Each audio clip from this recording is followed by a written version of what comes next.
Il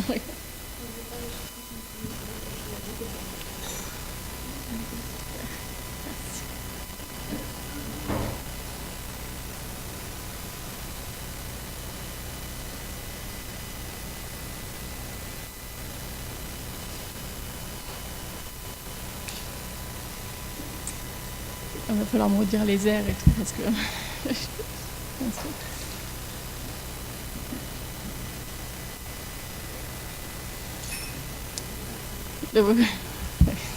Non, c'est pour les hommages après. Om Namo Bhagavate Vasudevaya.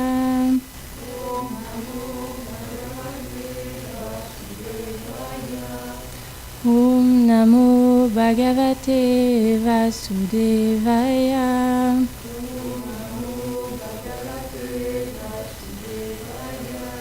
Om Namo Bhagavate Vasudevaya.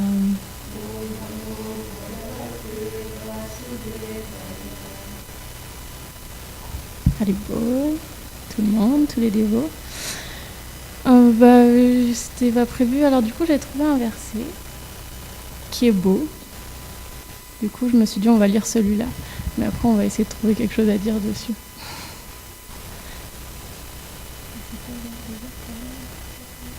Ah, c'est page 295, chant 1, chapitre 10 et verset 15. Non, 16, verset 16.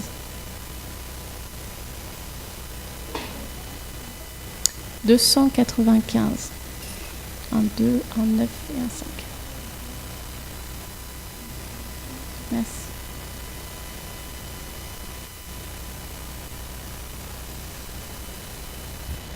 Prasada Shikadaruda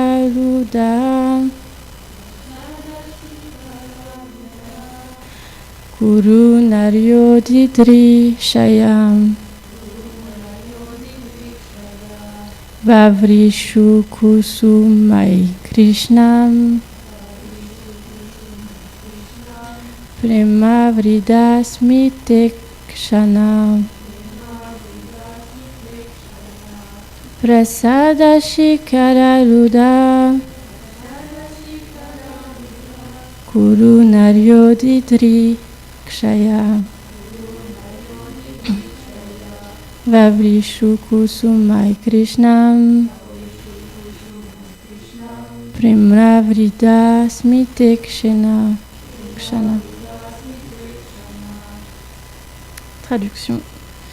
Dans leur hâte de voir Krishna, les femmes de la dynastie des Kuru montèrent sur les terrasses de leur demeure et firent pleuvoir des fleurs sur lui, en le regardant avec des sourires affectueux et timides.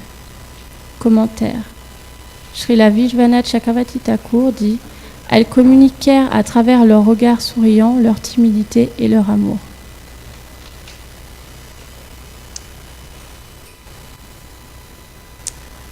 Om Aganati Milandasya Gyanam Jalam Shalakaya Shakshurun Militaminam Tasmae Shri Gulave Namah Shri Chaitanya Manubhistam Stapitamina Bhutale Vayam Rupa Kadamadyam Dadati Svam Padantikam Hey Krishna Karuna Sindhu Dinabandhu Jagatpate Gopesha Gopika Kanta Radha Kanta Namostute Tapta Kanchana Golongi Radhe Vrindavaneshvari Rishabhanu Sute Devi Pranamami Hare Priye Vanchakalpa Tarubhyacha Kripa Sindhuvya Evacha Patitanam Pavanebhyo Vaishnavebhyo Namo Namah Shri Krishna Chaitanya Prabhu Nityananda Shri Advaita Gadadhar Shivasadi Gaura Bhaktavinda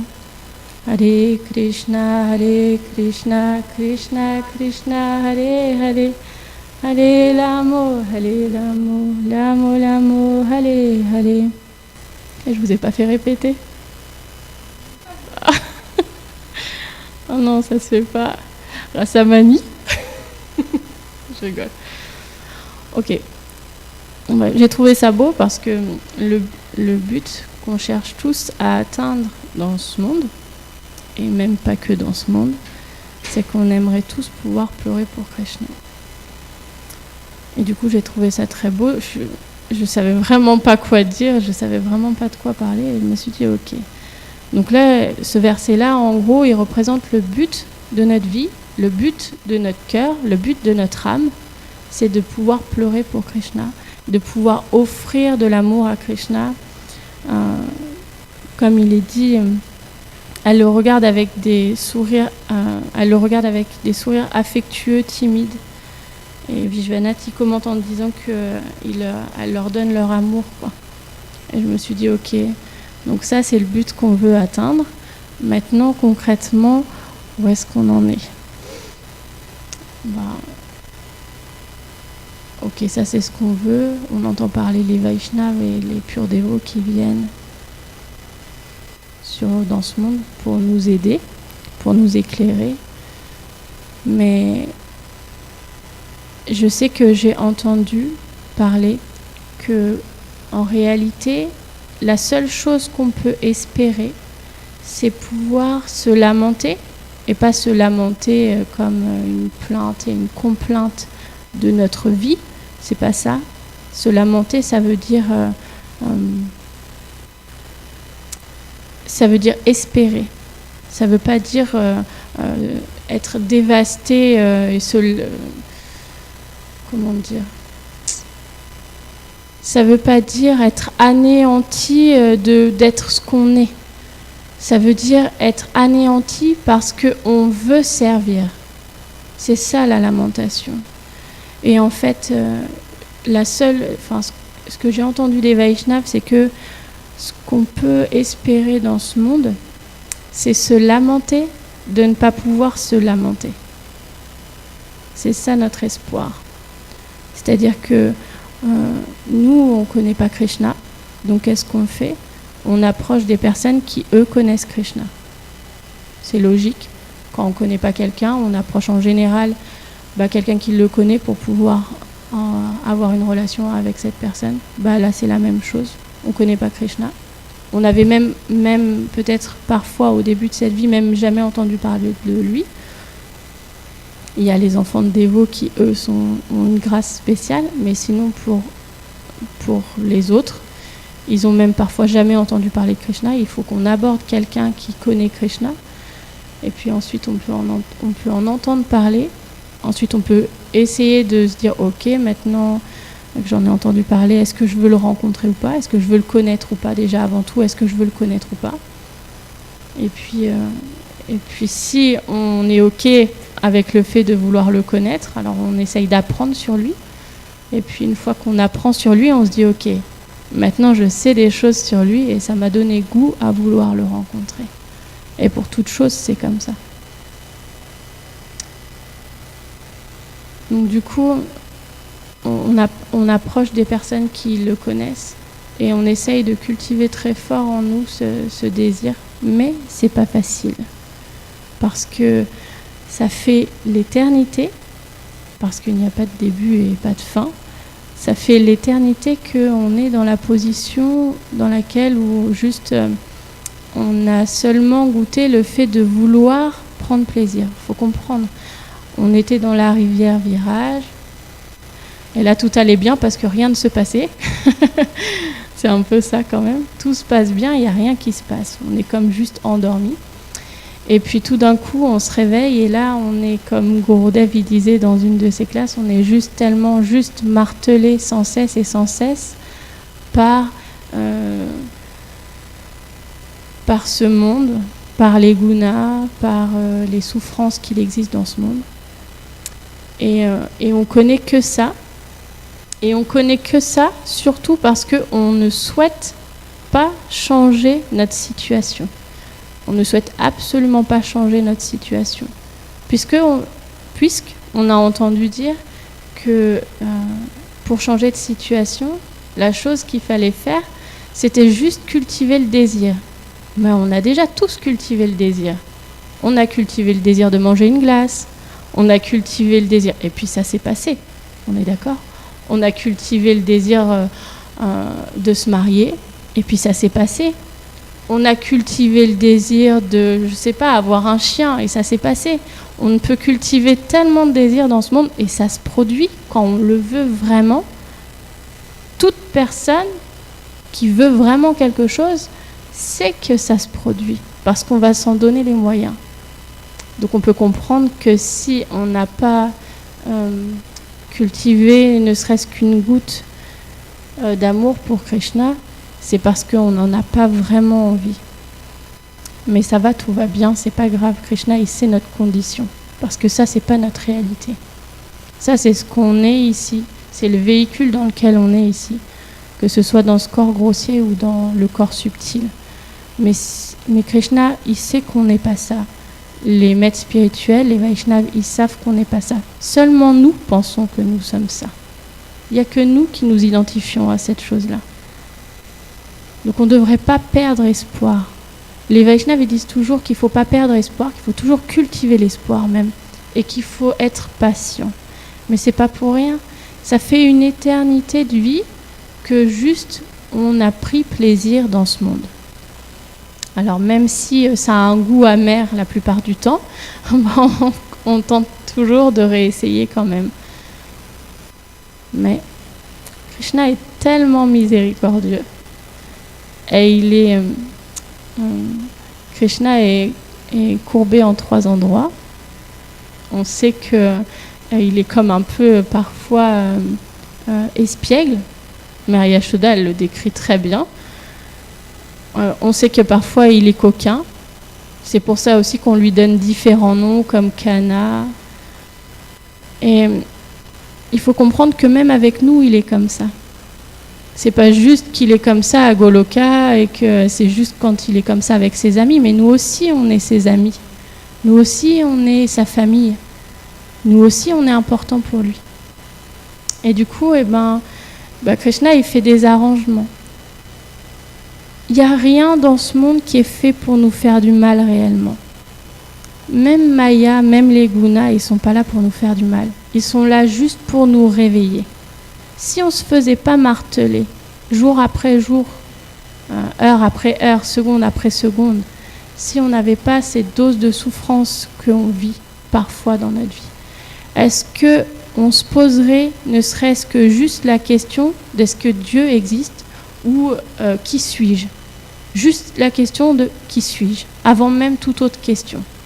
Si jamais le monde était parfait, harmonieux et tranquille, quoi, si on était tous peinards, est-ce que vraiment on se poserait la question de qui suis-je ? Qu'est-ce que je fais là ?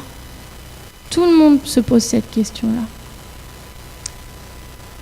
Et puis il y a ceux qui veulent aller plus loin et qui veulent y répondre.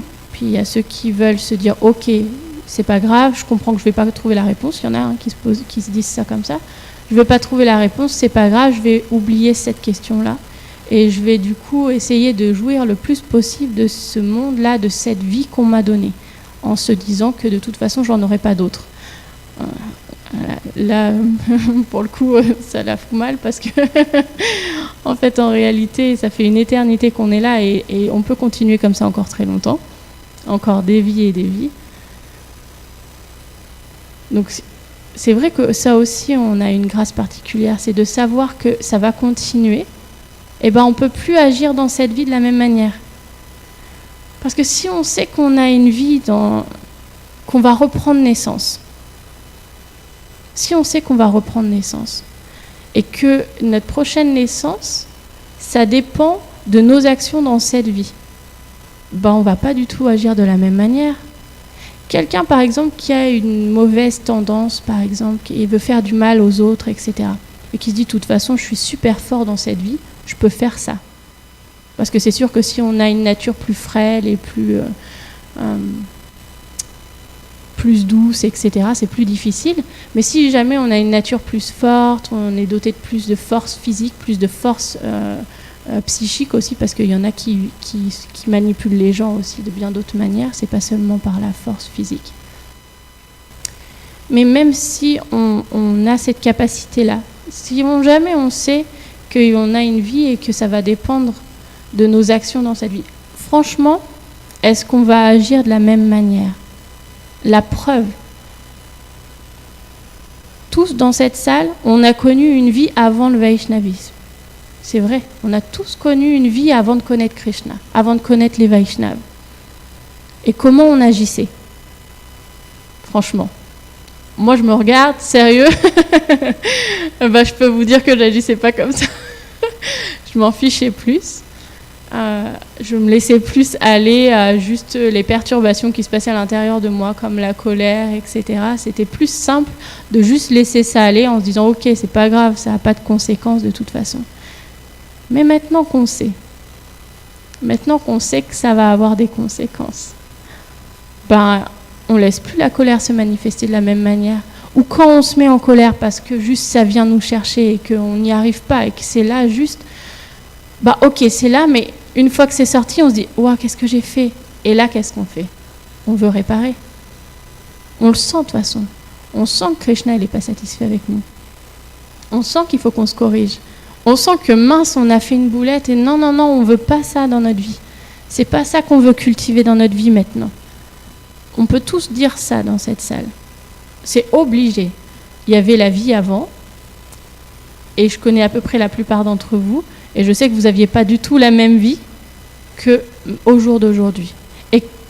Et que vous n'auriez plus la même vie, même si vous changiez d'opinion, ou que la vie peut changer, les choses peuvent changer.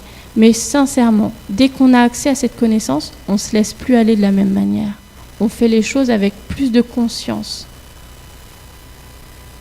Et en parlant de conscience, ok, ça c'est la base, on fait les choses avec plus de conscience. Donc on essaye de cultiver une bonne attitude dans notre vie. Bhaktivinoda Thakur, il le décrit très très bien, qu'il faut cultiver la bonne attitude, accepter ce qui est favorable et rejeter ce qui est défavorable. Donc là, on en est tous à peu près à ce niveau-là où on essaye de gérer et de tempérer cette chose-là dans notre vie. Mais pour aller un tout petit peu plus loin, parce qu'on aspire tous à Vraj, à entendre parler de Vraj, etc. Mais c'est super élevé. C'est super élevé pour nous. On peut en entendre parler en comprenant que notre désir de vouloir connaître Krishna, il vient du fait qu'on ait entendu parler de Krishna et qu'on ait entendu parler de Vraj.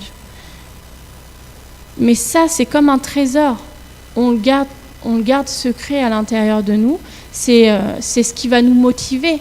Comme tous les pirates, par exemple, qui cherchaient un trésor. Ça, c'est ce qui les motive. On est d'accord? Ça, c'est ce qui les motive. Mais concrètement, après, faut prendre un bateau. Il y a toutes les choses, tous les à côté pour pouvoir atteindre ce but-là. Ok. Quand on entend des divertissements, comme ça va cultiver notre désir. Et ça, c'est bon. Mais on ne peut pas baser ou alors on a une grande soukriti, mais je vais parler pour moi.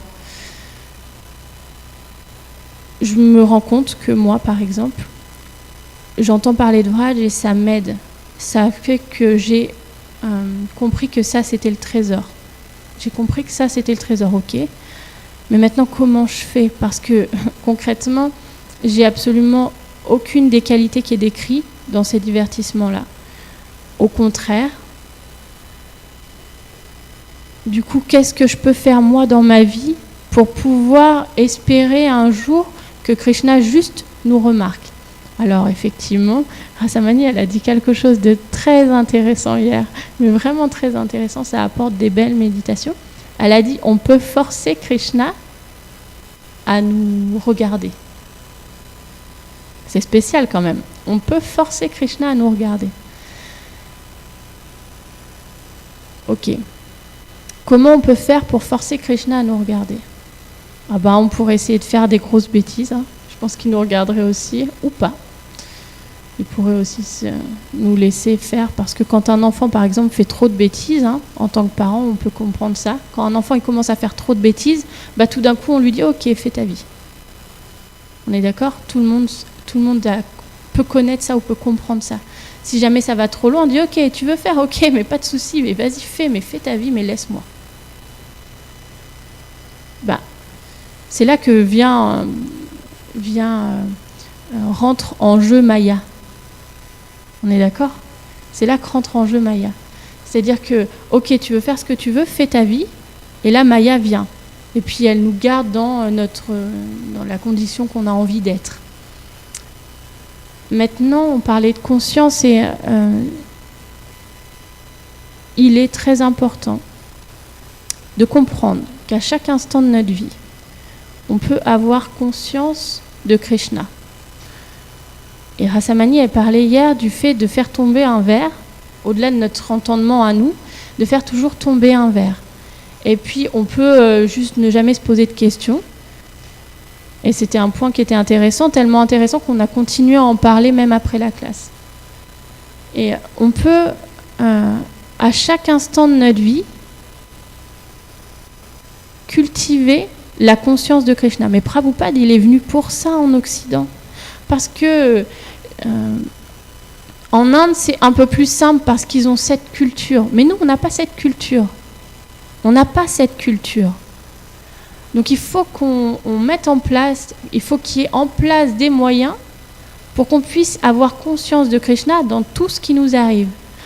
En Inde, si on voit les Vrajabasis, ils savent que tout ce qui leur arrive, que ce soit positif, négatif, bien, mal, etc., peu importe, ils savent que juste c'est Krishna. Ok, j'ai ça, mais c'est parce que Krishna, il veut que j'ai ça. Parce que rien bouge sans la sanction de Krishna. Rien, absolument rien dans ce monde ne bouge sans sa sanction. Donc Krishna est déjà au courant de tout. Et Krishna, il autorise cette chose-là. S'il autorise cette chose-là, c'est que c'est bon pour nous. C'est que c'est correct pour nous. Il y a plusieurs façons d'avoir conscience de Krishna. On peut voir Krishna au niveau de Bhagavan, mais c'est le plus haut niveau qu'on peut voir, c'est-à-dire que dans chaque action ou dans chaque chose qui sont dans ce monde, dans chaque événement qui se passe dans ce monde, on peut les mettre en relation avec les divertissements de Radha et Krishna ou de Mary Yashoda, Nanda Maharaj et Gopal, ou même de Chaitanya et de Nityananda, puisqu'on les a ici, on va parler d'eux, ou de Nishingadev et de Prahlad Maharaj. On peut à chaque instant, dans notre journée, réaliser Krishna dans chaque événement de notre vie. Même des choses toutes simples comme cuisiner. Mais si on cuisine juste comme ça n'a pas d'intérêt. Mais si tout d'un coup, de faire la cuisine, ça devient une méditation, ça n'a rien à voir. Si tout d'un coup, quand on prend la cuillère en bois pour remuer le sabji, et qu'on pense qu'à Vraj, à Goloka, il se passe exactement la même chose, c'est-à-dire qu'au même moment, peut-être même au même moment, il y a Radharani et les Sakis qui sont en train de cuisiner pour Krishna avec une cuillère en bois. Tout d'un coup, la méditation, elle peut venir et se dire « Waouh !» Tout d'un coup, ça devient vraiment tout de suite d'une autre qualité. J'ai entendu aussi, parce qu'on fait des cours de philosophie, la seule différence qui est entre le monde spirituel et puis le monde matériel, c'est la qualité des ingrédients. C'est la seule... on est d'accord, on a entendu ça. C'est la qualité des ingrédients. Ça veut dire qu'en fait, tout ce qui est ici, c'est exactement la même chose. C'est juste qu'on cuisine avec du bas de gamme, entre guillemets. On cuisine notre vie avec du bas de gamme, mais on n'a pas déjà entendu des histoires comme Sudam Vipra. Sudam Vipra, il avait apporté du riz, mais il était rance. On est d'accord ? Mais pourtant, Krishna, il l'a trouvé la meilleure chose qu'il ait jamais goûtée. Alors ça veut dire qu'on peut, dans ce monde, cuisiner notre vie, si on peut dire ça comme ça. Vous comprenez un peu ce que j'essaye de vous dire ? On peut cuisiner notre vie, on peut cultiver cette conscience dans notre vie pour offrir à Krishna avec du bas de gamme, parce qu'on est bas de gamme aussi, vous comprenez, dans ce corps-là, mais avec la meilleure des intentions, parce qu'en réalité, on n'est pas ça. Juste on cuisine avec ça, mais on n'est pas cette chose-là. Et je pense que c'est très important d'essayer à chaque instant, moi je vais m'arrêter là, mais juste, c'est très important, je pense, que d'essayer à chaque instant, d'essayer de cultiver la conscience de Krishna dans chaque... Ouais, Prabhupada, il est venu apporter ça. Nous, on suit juste Gurudev, qu'est-ce qu'il fait pour nous ? Juste qu'est-ce qu'il continue à faire? Pourquoi il a réinstallé Prabhupada? Juste vraiment. Pourquoi? Parce qu'en fait, c'est juste la base. C'est juste on continue de faire ce qu'ils nous ont tous donné à faire. Les Vaishnavas, ils viennent pour ça. Les purs dévots, les associés éternels de Krishna, ils viennent mais pour nous donner cette chose-là. Juste on continue à faire ce qu'ils veulent. Ils nous aident. Ils viennent nous donner le plus grand des trésors.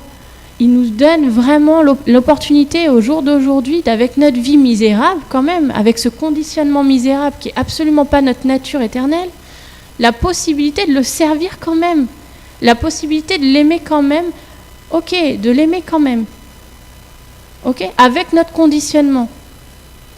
On peut faire ça, on peut faire ça, c'est pour de vrai.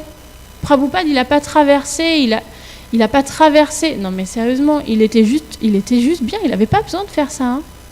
Il n'était pas obligé de le faire. Il l'a fait juste parce que c'était le désir de Srimati Radharani qu'il le fasse. Il l'a fait juste pour son plaisir. Et nous, on a juste à continuer de faire ça pour son plaisir, même si c'est d'une manière indirecte, parce qu'on ne comprend pas, nous, on n'a pas de relation personnelle avec elle. Mais juste, on peut continuer juste parce qu'on a eu cet exemple-là, on a cette opportunité-là de suivre Gurudev dans ce qu'il veut mettre en place, parce qu'il veut continuer ce qui s'est passé avec Prabhupada. Moi, c'est vraiment... On peut voir les choses d'une manière négative. Je ne dis pas que ça ne nous arrive pas à tous, je pense, de voir les choses des fois un peu plus difficilement. Mais on a vraiment l'opportunité de voir les choses d'une manière merveilleuse. Mais ça a du goût, ça, de voir les choses comme ça.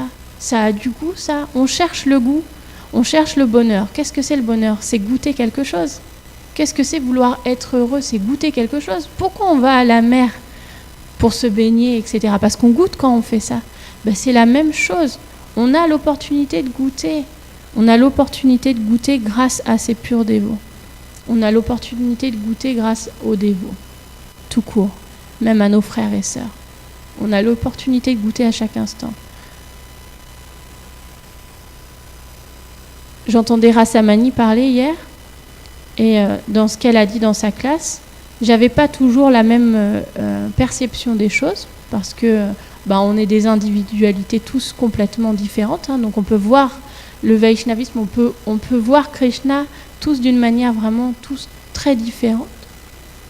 Mais on parlait de ce point-là, et je trouve ça très intéressant, c'est que même si nous, on a une manière personnelle de cultiver notre lien avec Krishna, à travers la manière et la forme dont les autres dévots, nos autres frères et sœurs, ils goûtent Krishna, on est d'accord?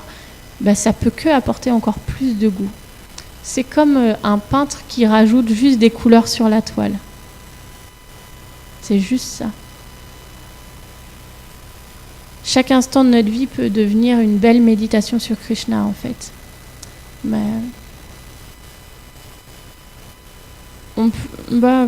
Ok, j'ai envie de finir la classe en me disant que, ok, je fais cette prière aujourd'hui. Pourvu que chaque jour de ma vie soit une nouvelle couleur que je rajoute sur la toile pour Krishna. Ok, Jai Hari Bol.